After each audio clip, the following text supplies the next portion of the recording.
Lorsqu'on parle d'égalité, moi ça m'intéresse de parler d'égalité pas seulement entre hommes et femmes, mais également entre femmes de toutes les couches sociales.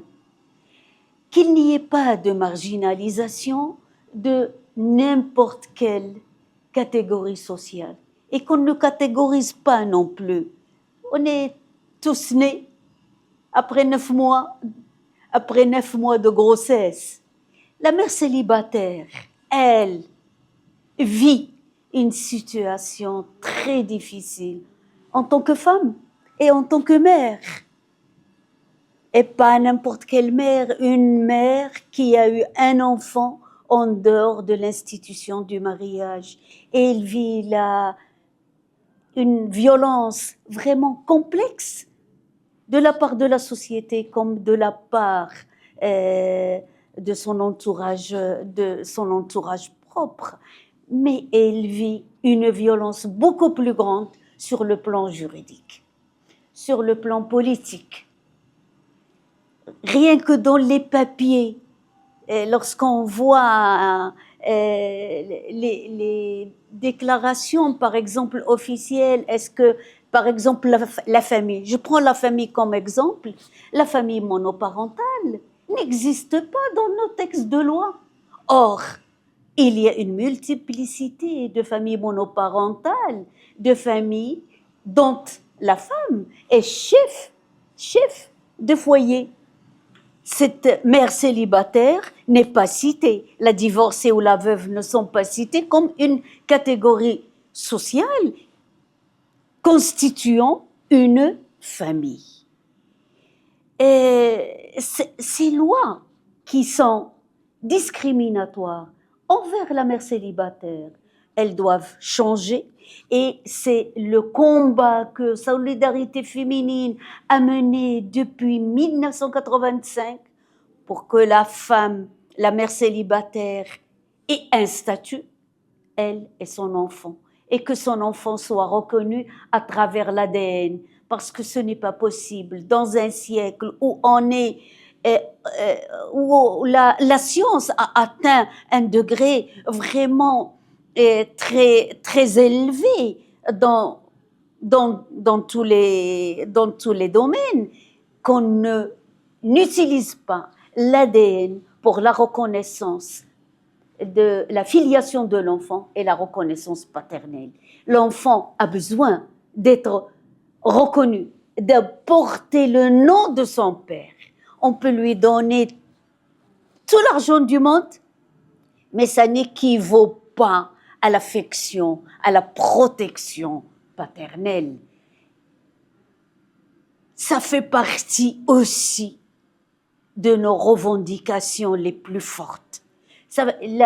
Que ce soit la famille monoparentale, qu'elle soit reconnue, ou l'ADN, qu'elle soit systématique, gratuite et pour toutes et tous, même si l'homme veut, bien entendu, recourir à l'ADN, c'est son droit.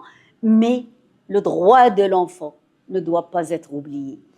Une société où il y a une égalité entre hommes et femmes, dans les responsabilités, dans la gestion, que ce soit au sein de la famille comme au sein des partis politiques, de la gouvernance de manière générale, c'est quelque chose de très, très important pour garantir une égalité homme-femme et se partager les responsabilités sur le même pied d'égalité et faire de notre société une société qui ne soit pas boiteuse, une société qui se base et sur ses hommes et sur ses femmes.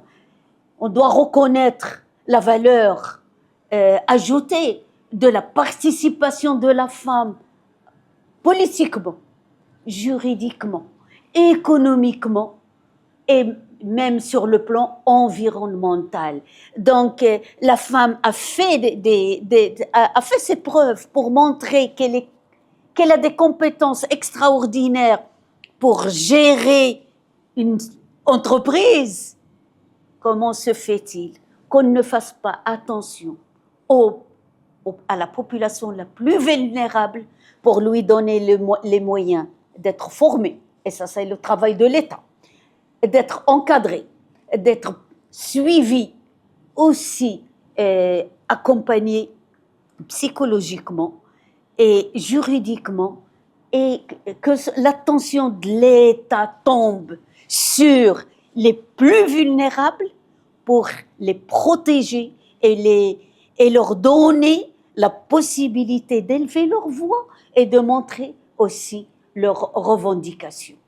Donc, je pense à la mère célibataire et à son enfant, mais je pense à toute la population vulnérable, les sans-voix, ce que j'appelle les sans-voix, pour justement que leur voix soit entendue partout et soit reconnue.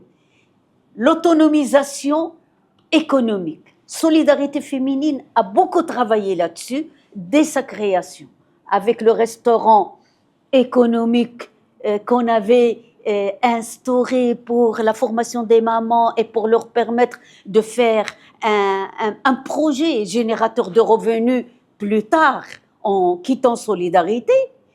Cette autonomisation, elle est nécessaire et pour la mère, mais aussi pour toutes les femmes, afin que cette société soit une société juste envers la femme et envers l'homme. De même que l'enseignement est très important, et pour les femmes et pour les hommes. Sachez qu'à Solidarité féminine, les bénéficiaires, les premières bénéficiaires, et jusqu'à maintenant, toutes les bénéficiaires ont scolarisé leurs enfants. Il y en a qui ont obtenu un master, une licence, un diplôme dans une école de formation professionnelle, mais aucun d'eux n'est resté analphabète. Pourquoi ? Parce que la justice et l'enseignement sont les piliers de notre société. Et tous et toutes, on doit œuvrer pour que cette société soit vraiment soutenue par ces deux piliers et que chacun ait ses droits.